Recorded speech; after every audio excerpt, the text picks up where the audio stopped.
And that's why I'm telling you, can you really say that kids today value music in the same way? They don't value music in the same way, but then you're insinuating that the way they value music is a lot less. Yeah, it's lesser. No, but you can't. That's what I'm saying. But you can't say that. Yes, you can. Sequencing. Yes, you can. No. Yes, you can. And older generations can say the way that I value music is lesser than the way they did. And I wouldn't really necessarily argue with that because they spent way more time. Because, let me tell you, because they had access to very, very limited... Bro, when an artist released an album back in the day, it was an album. Sasa snake a beat. Yeah, what's up? Kigonyi kadere na gon.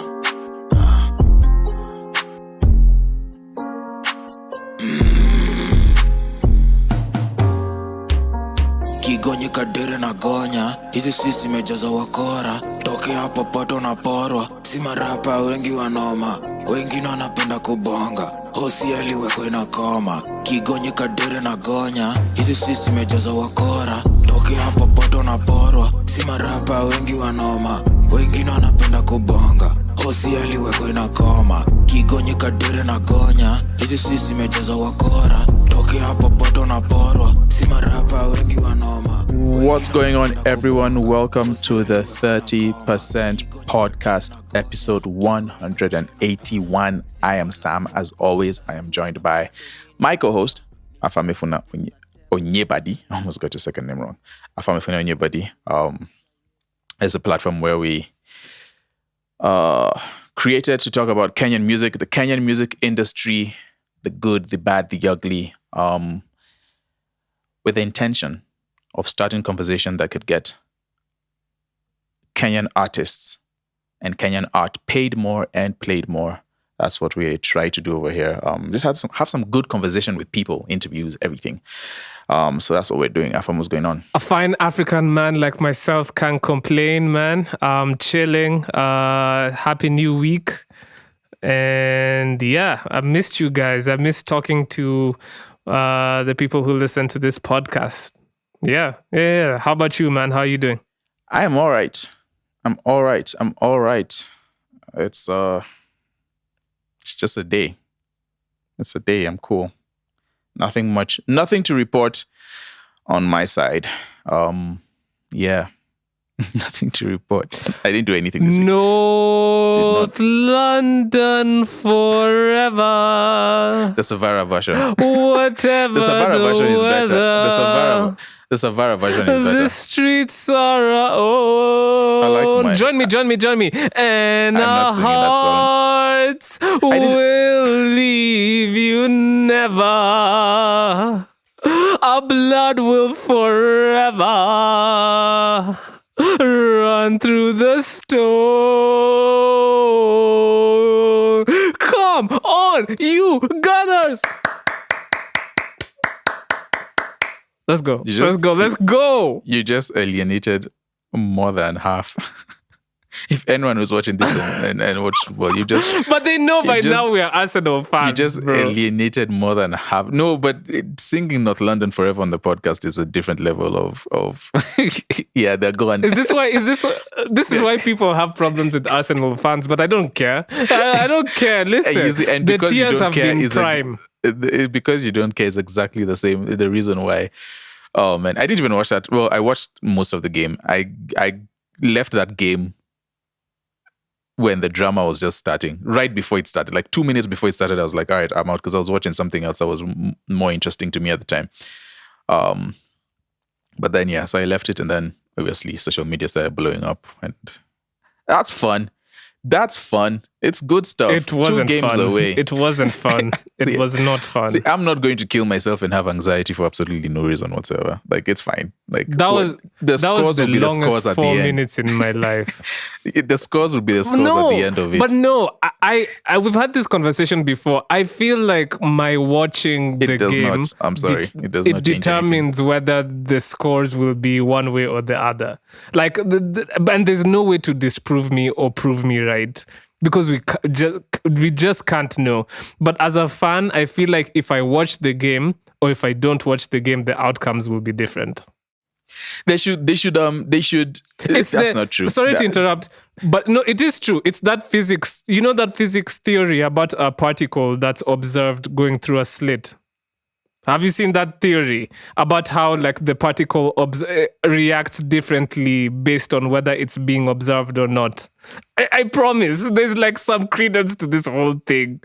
I feel like if I don't observe what's happening, like the outcome is going to be But is different. that positive? I have the same question as last time. Is that positive and negative? So when you watch it and they go on a losing streak, that 4-game losing streak that we went on, were you watching? Did you watch those games?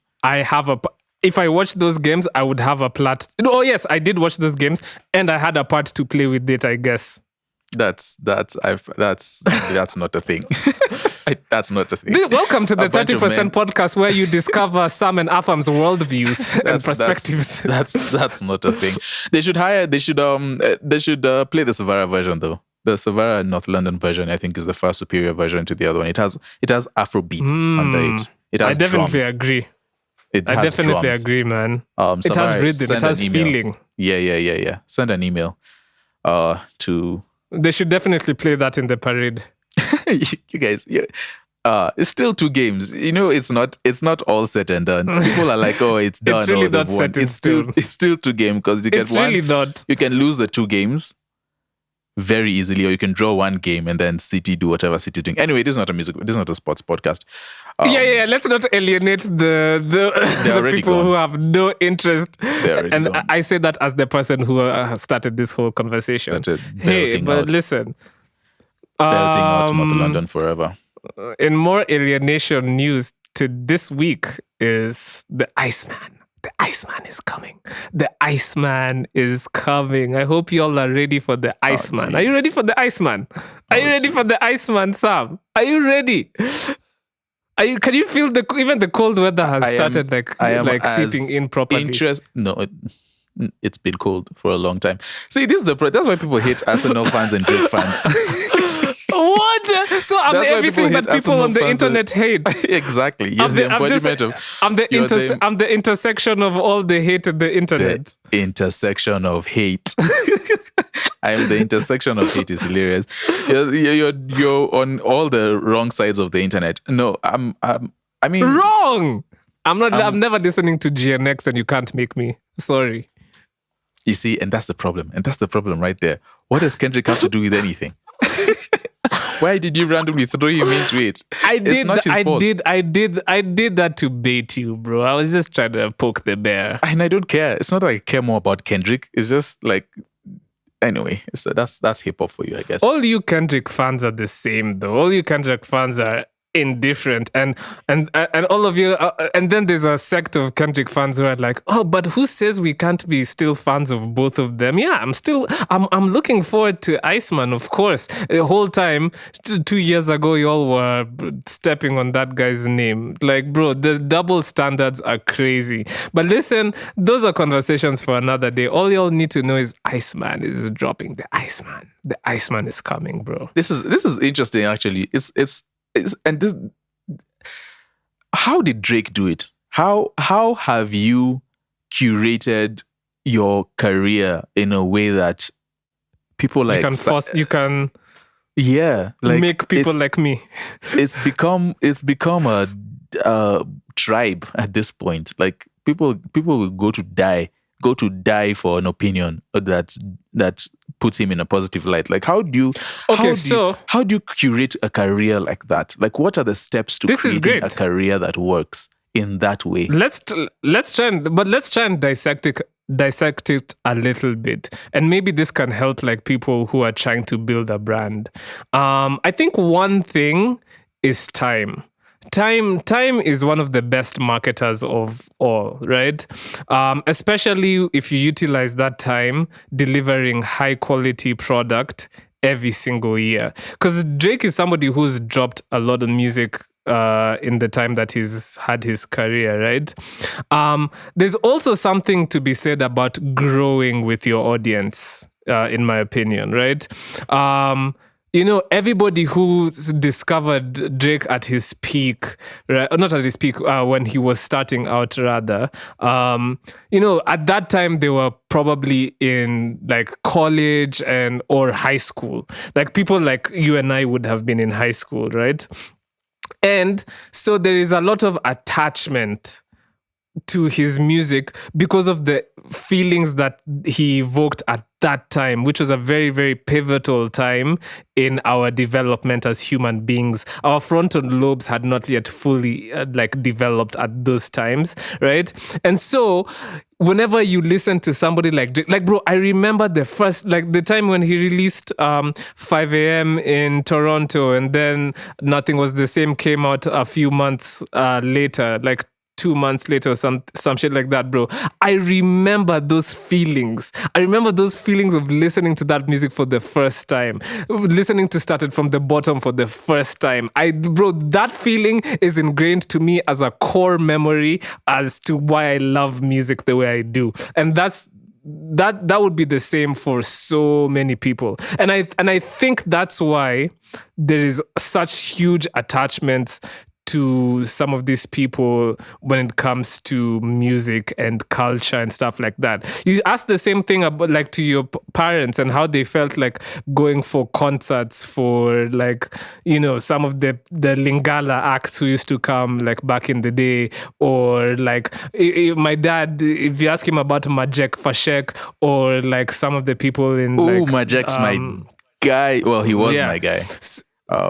So it's really about who you came up listening to in those. I feel like in that critical period, that critical band of like the high school, college, like those artists you listen to at that time, like they just become like staples of your life, in my opinion. Not to say Kendrick isn't. It's just he hasn't released something like GKMC since. You're saying? Well, people on the other side would talk about Section 80 in that same way, and they would talk about exactly To Pimp a Butterfly and Good Kid, Mad City in the exact same way. It's just I think it's just agreed. It's just because where Drake was So Far Gone was 2009. 10? 9, okay, yeah. And then Best I Ever Had was the one that came out of it. So, and that was like what I vividly remember the video, bro. Anyway. I don't think I've ever seen the video for that song. I don't think I've seen the video for that song. No wonder we're the way we are. Anyway, let's carry on. Carry on. But anyway, it's interesting because that's a career where they've made decisions. Maybe some of those decisions have benefited some artists. Maybe some of those decisions, because Drake has been accused of things like stealing, for lack of a better word, stealing what's hot and or jumping on the wave of what's hot and what's new to keep himself relevant.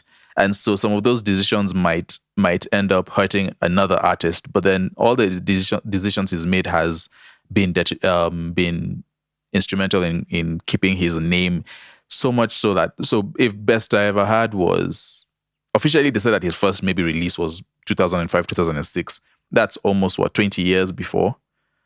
Kina room for improvement, like that mixtape. I feel like that's the first time I heard of him. Yeah, way back then. So that's 20 years, give or take a couple of years. Roundabout. He's stayed, man. He's one of the only artists that I think has maintained that longevity. So I just bring it up, like his career is one to study, even if you don't necessarily like his music. But then his career is one to study in terms of, I would agree, how do you stick in music. Do you think we can realistically replicate that though in 2026, moving onward? Oh yeah. Do you think artists and musicians have the same ability for longevity? I think YBN. No, not YBN. What's YNW Melly? No, he's in jail. What's the other guy? NBA Youngboy. NBA Young. I'm playing. So this is Scrabble, man. I'm playing Wordle, word search. That's crazy. And be a young boy. I think 20 years from now, and be a young boy he'd have gray hair and he'd still be gracing a mic. Nah, You don't think so? We can he's bet. No, not We can at bet. all. Let's bet. Okay, yeah, fine. He could still be gracing a mic, but he wouldn't have a. First of all, he's run right now.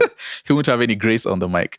That's what's not going to happen. Yeah, I feel like me personally, I think it's very difficult for artists to foster the same type of longevity that they could back in the day.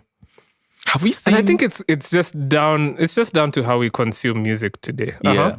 No, I was just going to ask, have we seen that kind of longevity in the Kenyan industry? Like, who has stayed?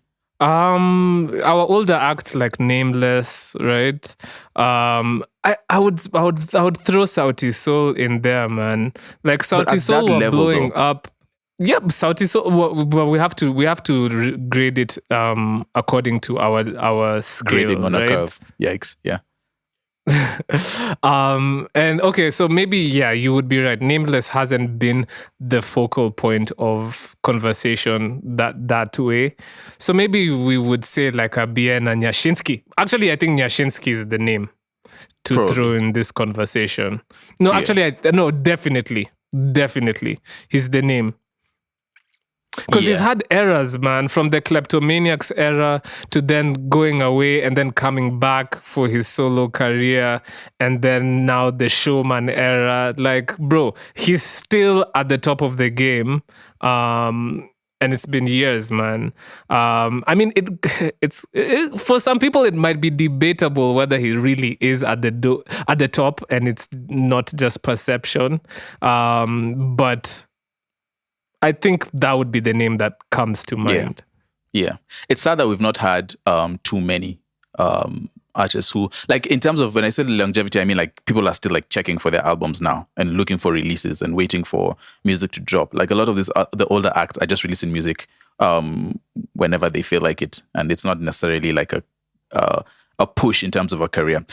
Anyway, it's fascinating, man. I just think some of those careers are really are to be studied. Careers like Jay-Z's, Beyonce's, guys who've been around for like a long time and still maintain that hype around themselves. So, but I think it's Jay-Z himself who was saying that like you can't fight the gravity of time. And some of these artists, and I think he was throwing a sub to Drake, like try and stay relevant and try and stay in the public eye, but you can tell that, like, you know, the lingo is not lingoing. You know, you're trying to hop onto cool. The new waves and sound young in Air Force Ones. Yeah, and a backwards hat. And I think in art, it's very important for you to grow with your art. You know, it's important for you to like evolve with how you express yourself. Maybe you started off by talking about lean and codeine and how that lifestyle is. Maybe when you grow up, you need to talk about the after effects, the ramifications of living that life for 20 years. Maybe that's what your audience also wants to hear, because, you know, your audience might have been influenced to doing the same things or living the same lifestyle, and maybe they are also like growing out of that, and maybe they want to hear like how it sounds to go through the process of growing out of that kind of stuff. I don't know. Yeah. But see, then the target of that would be an older audience and sort of the audience that have grown with you. The younger guys don't want to hear that. They don't want to hear why. They still want to live reckless. They still want to. It's still the whole party thing. So that might be. You might have to forego having a younger audience. And if a younger audience pays attention to you, it will have to be like a very niche demographic. But yeah, I guess that's a trade-off you have to make when you're growing up as an artist. I think it's yeah, agreed. Because your relevance is not as much. Anyway, speaking of relevance, the reason we named this podcast is a 30% podcast is because 30 at the time, the statistics, where 30% of Kenyan music is being played on radio. And radio is losing further relevance. There's been many debates on whether that percentage has gone up. I think it has gone up to some extent. But then with the in the age of TikTok, we are currently in that age of social media and TikTok specifically. I think the relevance of what radio meant to music discovery and artist discovery is completely shifting.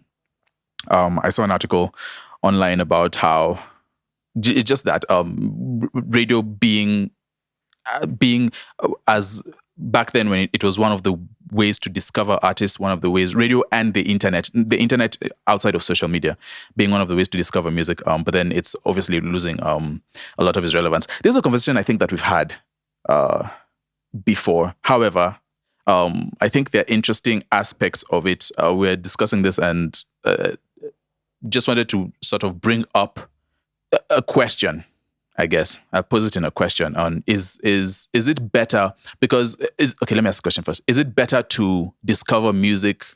Is discovering music and discovering artists now, especially by now I mean on social media, on TikTok, Instagram, and all of that, better or more valuable in a way than discovering music back then? And the backdrop to that, before I pose a question to you, is, of course, discovering music now is a lot faster. It's a lot easier. Back then in radio, when radio was very, very relevant for music discovery, the key players were the DJs, the radio programmers, and all of that. And I think the producers, so they had to do a lot more work in terms of going to find new artists. It was a bigger thing when you found an artist. But now there's an artist every swipe up, and so it seems like it's a lot easier. There's more artists everywhere. And so that then poses the question, I guess is a question I'll ask you now. Do you think that the fact that we have social media, like discovering artists now it's more of a thing, it's better, or is it better to do it? Do you think discovering artists back then probably was more enjoyable? I don't know how to pose that question. I went to a more enjoyable. And okay, yeah. So no. I get what you're saying. And I think that feeds even into like our intro topic, right? So I guess in this Gafla article, like, yeah, they're saying that definitely TikTok has become like the go-to tool to listen to artists and discover them as well outside of radio, right? But I think the reason why artists had more longevity back in the day was because they were discovered more organically. And so the amount of talent you had to have back in the day, the threshold was way higher, right?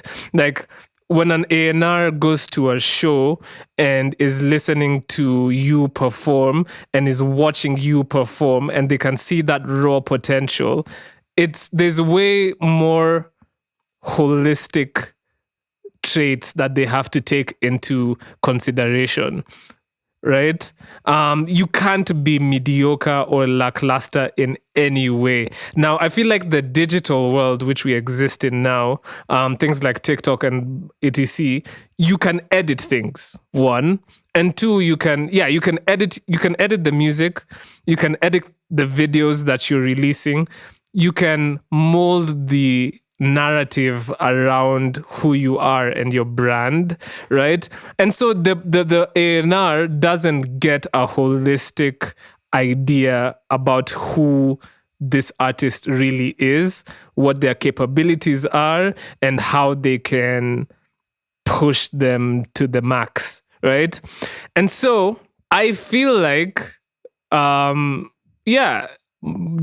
artist discovery back in the day would have been way better in terms of who gets discovered and who gets platformed, because the threshold was there was just way more that went into consideration on a human level, right?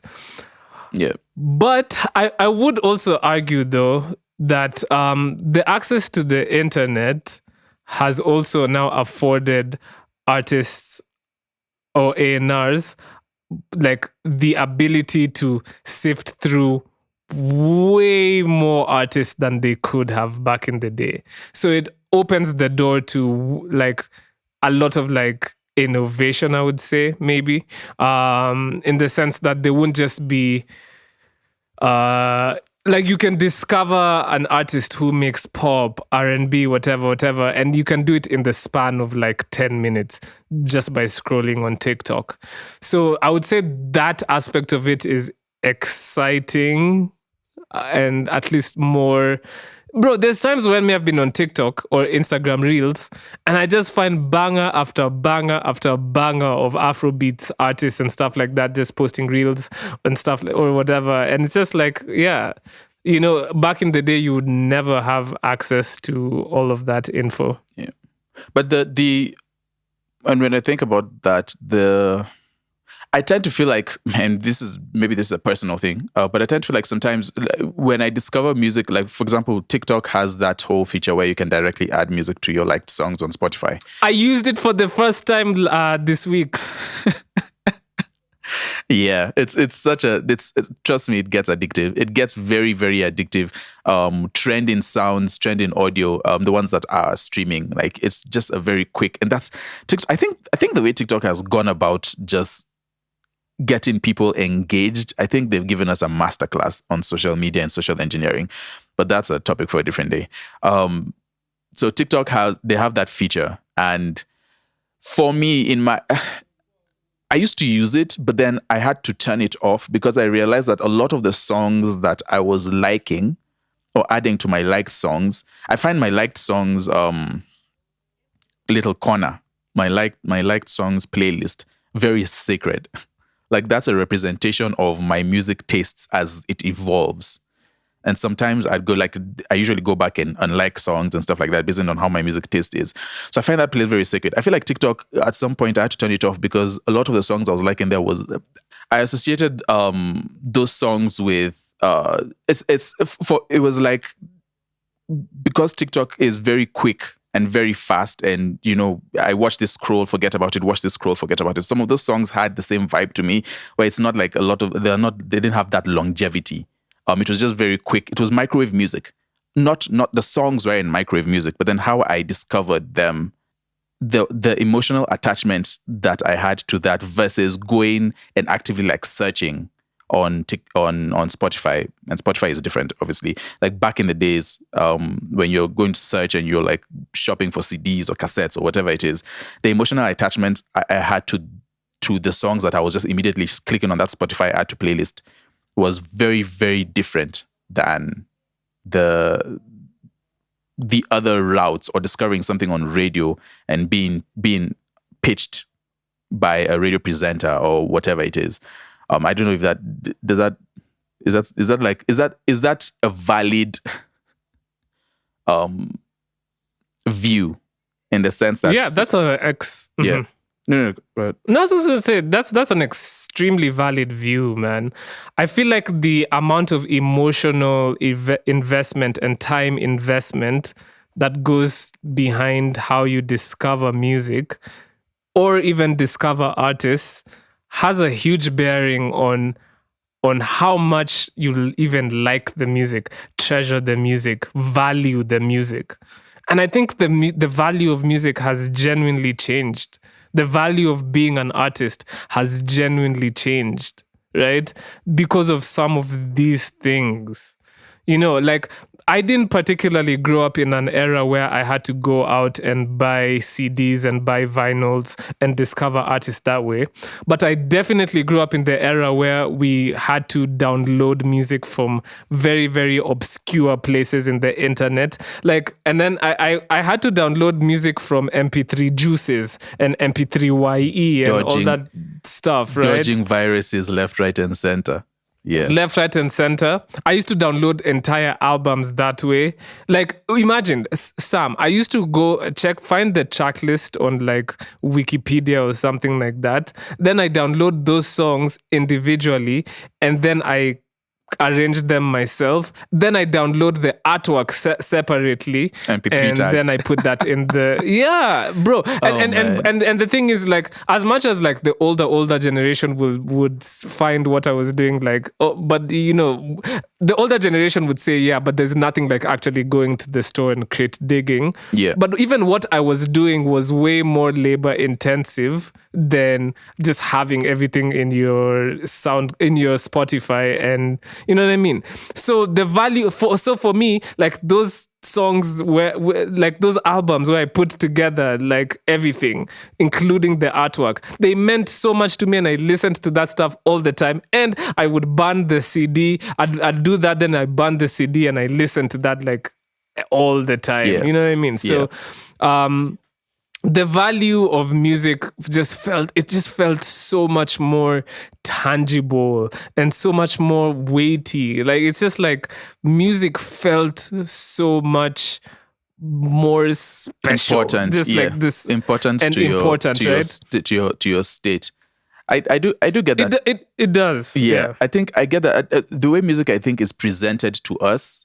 So there's layers of generations. So of course now we're in the generation of social media and TikTok and that fast. And so the layer under that are the guys who discovered music, like you said, on the internet and went and searched and downloaded and stuff like that. And so we think it's a lot more. There's a lot more in doing that, and you get to enjoy the music. The music means more to you like that. But then now the layer under that is radio, specifically radio and TV, and that's how they discover the music. And the layer under that is not even radio and TV, is people actually like going out for shows and concerts and going to bars and whatnot. And that's the only place that artists used to play. And so, and before that, it's just friends and family, I guess. I don't know.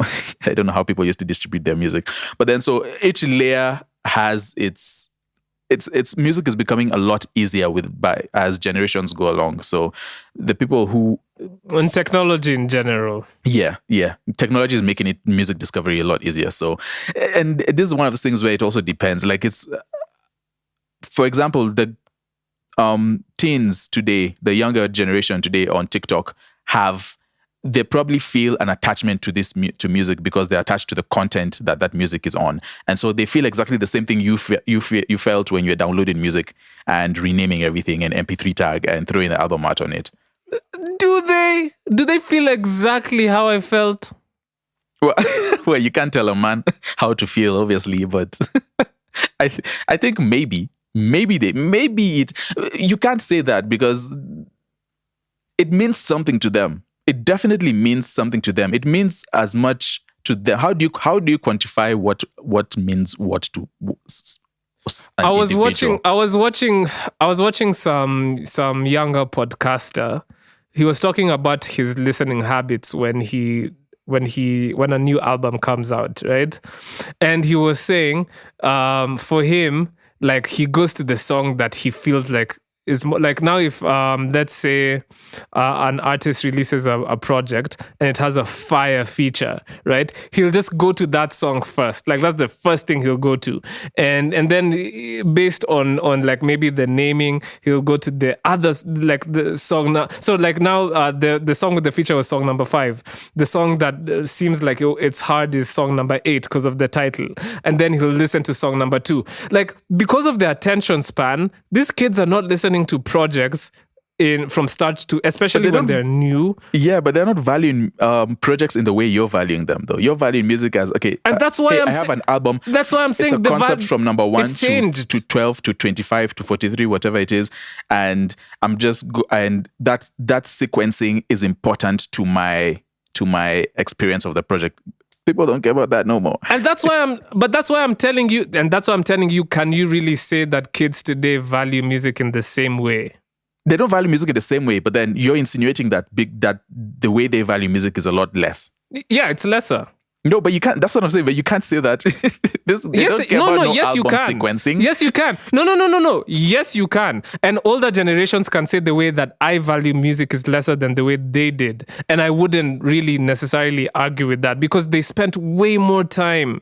Because, let me tell you, because they had access to very, very limited. Bro, when an artist releases released an album back in the day, it was an album, right? And not many artists were releasing albums all the time. There was not this massive influx of you know how they say, like, I don't know how many, like 200,000 tracks are uploaded every day or something like that. That wasn't the case back then. So you had to really live with projects back in the day. You would agree with that, right? Yeah.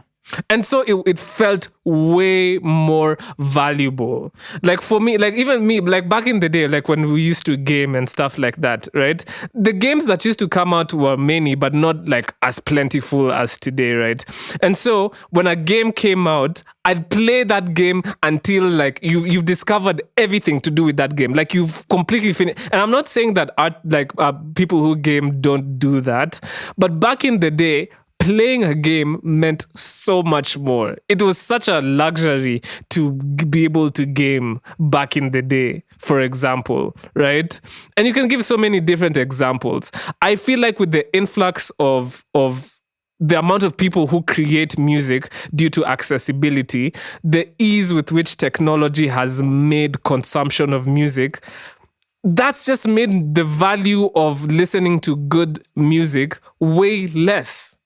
And so I can definitively say, at least from my opinion, that the kids value music way less than I do, and I value music way less than somebody who's in their 60s and 70s does. Maybe less is not the word. Maybe I value it differently. I think because when you say less, like, is there a point of no return? Like, is it diminished? Like, are we going to get to a point where there's absolutely no value in the music now in the way it's presented? The way we're going, yes. And in fact, like things like AI completely cheapen what it means to make music. Wouldn't you agree? Yeah. Yeah, but AI is a different conversation. Because they've made the ability to make music so democratized, and this is why gatekeeping is important, that like any pedestrian person feels like they can make music now via prompts. It's completely cheapening the value of music. They definitely can't. No, they can't. They can't make music. They can't sit behind FL Studio for hours making good music.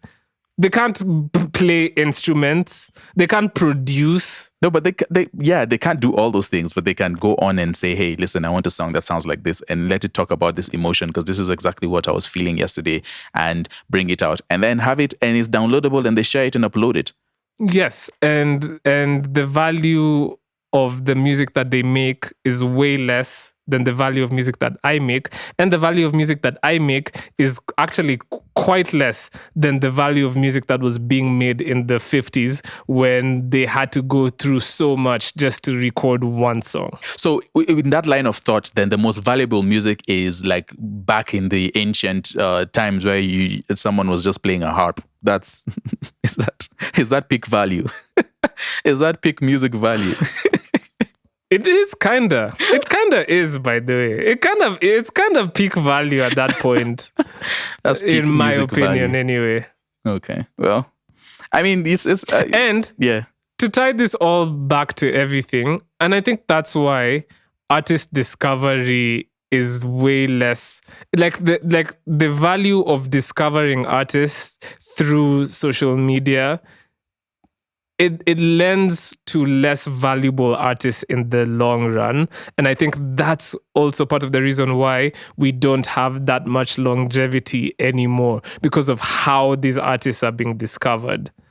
Because it's just fast food. It's just fast food at the end of the day. Like, you can find so many clones of NBA young boy sounding artists, of Playboy Carti sounding artists, of Opium, like Destroy Lonely and Ken Carson sounding artists. Like, you can find so many clones right now. It's been cheapened to the max. Yeah. And those people are just not going to have longevity at all, especially like the clones of these like specific artists that I've named. They're not going to have any longevity. And as an A&R, like trying to push that, yeah, fine, you might be successful for 2 years, but after that, they're just going to fall off. And so for me personally, I think based off of this conversation, I would say it's much better actually to discover artists in the other way than just like scrolling endlessly through TikTok and relying on that as your end-all be-all for what artists deserve to be discovered and signed to labels and given all the good opportunities. And I think, I mean, along with all of that, I think one of the things that the current discovery of music on like TikTok and Instagram and all of that does not give is that real tangible sense of community. Back then, people would meet at concerts and shows and all that and talk about the music as they're experiencing it. And that adds more of a community, that adds more of an emotional bond that you have to the music because of the community aspect. TikTok and all of that, and social media is very individual. Yes, it proposes the idea that you have the whole world as a community right in front of you, but then it's also very individual. And so you might not, as much as you might have discover music on there, you might not necessarily have that close bond. And I mean, it's possible to foster it, obviously, but then you might not necessarily have that close, that emotional link to the songs to other people. Or with other people. And so that's one of the things I think that social media has kind of, I don't say ruined, but then changed. Anyway, it's ruined is fine. It's not ruined. It's just changed. Things are going to change, and they're going to change. And the TikTokers will think that discovering music now is as simple as swiping up, but then there's going to be more innovative ways in the future. And the current generation is going to think that their music is not as emotionally involving. And so it's the way life goes. And I was going to say, but along the lines of AI, but this is really just a mention, and technology. So Spotify have been rolling out a bunch of different things on their platform. And one of them is the verified by Spotify badge. Now, back in the day, the verification badge on Spotify was really just to indicate that this is you, like you're the artist and you're the person who is distributing this music, so that they could differentiate between how there's multiple profiles with the same name and stuff like that. But now the new thing that they're rolling out is the verified by Spotify badge, to distinguish between AI artists and actual artists, so that you know that the if there's a profile with the verified by Spotify, or which has the verified by Spotify badge, this music is being distributed by a real human being and it's not just AI music. And if you go and check a bunch of your Kenyan artists, you'll start to see on Spotify, you'll see a bunch of them have the verified by Spotify badge on there. They're rolling out this project and it's relatively new. It's only been 11 days since they started rolling it out.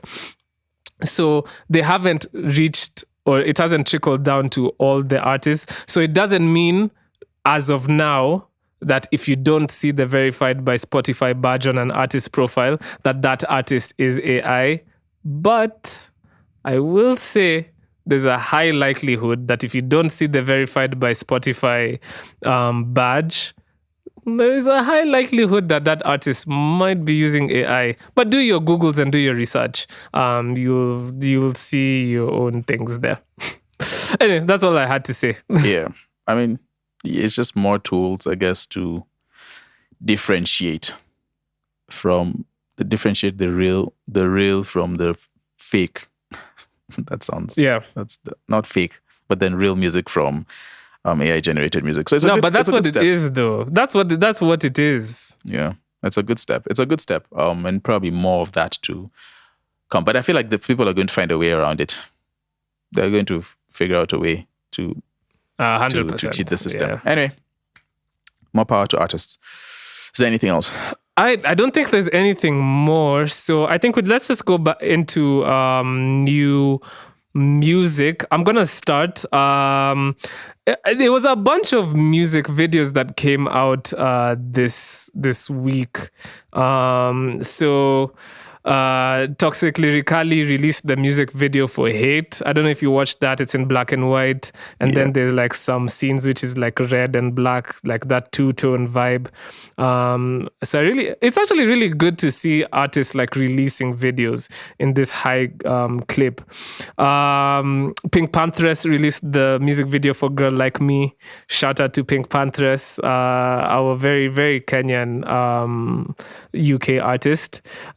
It's actually a very groundbreaking video. You should watch it. It's like, it's such like old school like vibes. It's so cool. And then another video that came out was Israel Onyach. He finally released the video to Ntakutunza. Or I guess he goes by Onyach Pala now. Really nice video, man. It's just a vibe, you know? And they did like a little bit of acting here and there, because I think it's part of a screenplay, if I'm not wrong. So shout out to Israel Onyach. It's also really nice. I really like to see him venture out on his own and do his own thing, because I feel like Uaya does so much on his own, and sometimes I'm like, I want to see more of Israel just doing his own thing, you know what I mean? So I like that. I want to see him branch out a little bit as well, since just because Uaya does it so much, you know what I mean? Yeah. And then Kapitani released the video to him Waka, so you'll go watch that. Yeah, make sure you guys go watch these videos and support the artists. Ben Soul released the video to Na Enjoy. It looked like they were having so much fun, just dancing in the water and the mud and everything. It actually looked like a very, very fun video to film. Another video that came out was One Time by Virusimbaya and Calligraph Jones. It's pretty much what you expect from both of them. I like Virusimbaya's flow. It's very it's just very unique, and he does a lot of things that are not very conventional, and I like it. I like it when artists like break conventions, especially with their voice. It makes it very memorable. I guess the last thing I would say that I listened to was Kwaheri by Jojo. I think I've only listened to like one other song of Jojo's, but I don't think she has that much music out. But I think she's definitely gonna be a name for the future. So somebody to definitely pay attention to in the future. Yeah, I'm repeating myself. W podcasting. Anyway, that's what I listened to. How about you? Yeah. I mean, this week was a little bit on the less stacked side. But yeah, I listened to a lot of that. I would say maybe the only other song I did pay attention to was, not the only other song, a couple of other songs. Masaku by Moccasins, Frederick Mulambithi, and Elisha. Eli. And it's really interesting. I keep talking about people rapping in their, when we talk about Kenyan sounds and all of this different ways to have identity in terms of our music, and you have people rapping in their mother tongue. So I just thought it's good to highlight and sort of trying to put that on the map, and because that's a very bold move to do. And yeah, it would be good to see more artists do that. I mean, we already have that to an extent, so it's always good to see that, and especially in rap. The other song I think I just paid attention to was Moccasins by Mauru from Nowhere, and I think this will be the pick of the week. I really enjoyed this. I think this is one of my better releases, or my more enjoyable releases from Mauru. There's a lot of good rapping on here. And it's very simple. The beat is very simple. It's very open. And so it allows him to tell a story. And it's good, man. Just talking about life, talking about origins and all of that. So shout out to Mauru. I think this is a very, very good song. So if you are not otherwise opposed to it, I think our pick of the week would go to Moccasins. And the artist is Mauru from Nowhere. So, like, okay, I'm sorry. I'm gonna do it anyway. Yo. By the way, I'm still unprepared. Still singing about some silly shit and doing it scared. Feel the measure of my motivation snap when my body collapse. In this reality, but dreaming got me minding the gaps. All the parts of me I cherished for the wrong reasons, dying in real time. Powers kicking in and all the pressure revealed mine. Flowers grew within, I don't need bouquets or hoorays. Just give me sandy beaches with this body for like 2 days. I'm stuck on D&D until the bank breaks, and then I'm back at parties giving handshakes or penning these soliloquies to slip onto the front door of an industry that's telling me to monetize my misery and make a target market from identity, commodifying memory. I might be too neurotic for this energy. Can't yassify the search for my purpose and make a profit. I classify my worth by the work a little too often. Then I struggle to soften my fears of being forgotten. I planted seeds about Eden and half of the fruit was rotten, not a bad harvest. I just pray I grow the faith in me when time's hardest, instead of chasing dopamine at some dead afters. But we're all coping, all broken, all hoping. But we're all coping, all broken, all hoping. But we're all coping. But we're all coping, yeah. And my grandfather faded a racist while wearing moccasins, and that's just so iconic. I'm sorry I had to drop it in. True story. It's not really relevant, but at the same time, it very much is, because that's the kind of shit I need to be on henceforth. Yeah.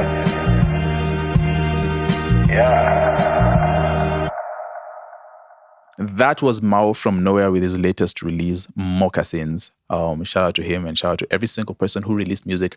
We appreciate you. Thank you. Thank you for releasing music. What do you say when you go to the family reunion? Where's the food? And oh, look, more cousins. Anyway, I will tell you guys, Sam actually laughed at that. He smiled. Not. Like he's no, he it's did. not a smile in your favor, honestly. But okay. That was a good joke, though. Before actually, that was sorry. a good one. More cousins. That was a good one. I tried a bit. Actually, before we even continue, there's just 3 songs I wanted to shout out that I forgot. There was, and it's because of the use of AI. Like Mad G and Tipsy G both released this week, and both songs had AI cover art, man. And that was, I don't know, man. I'm still kind of pissed. The artwork just looked the same. Yeah. I was like, bro, this guy's literally, they typed in the same prompts. I'm like, bro, what are we doing? You can't tell them here, apart. man? Definitely you can't tell them from far. You can't. But anyway, shout out to you guys for listening to the podcast and riding with the 30% pod boys, the Poseidon Ice pod boys.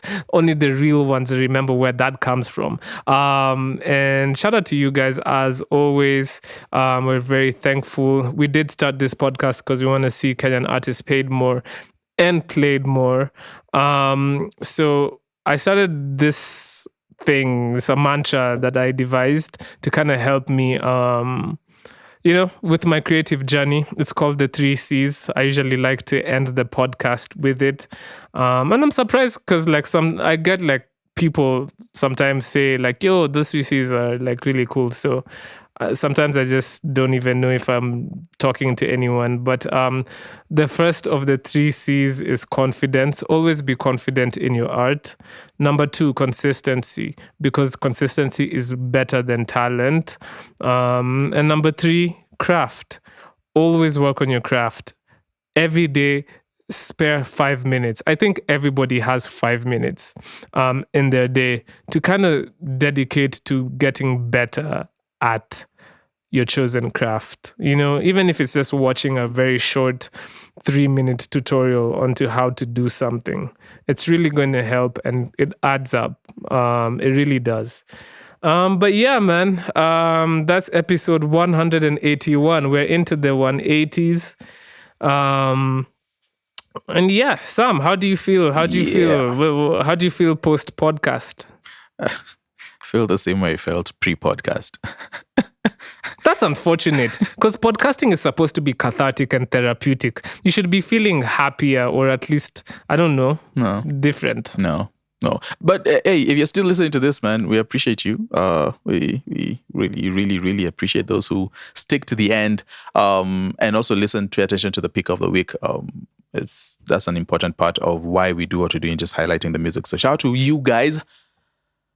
And yeah, the next episode is for you specifically, whoever is still listening right now. Ooh. Yeah. And so we are going to see you guys soon. We are out.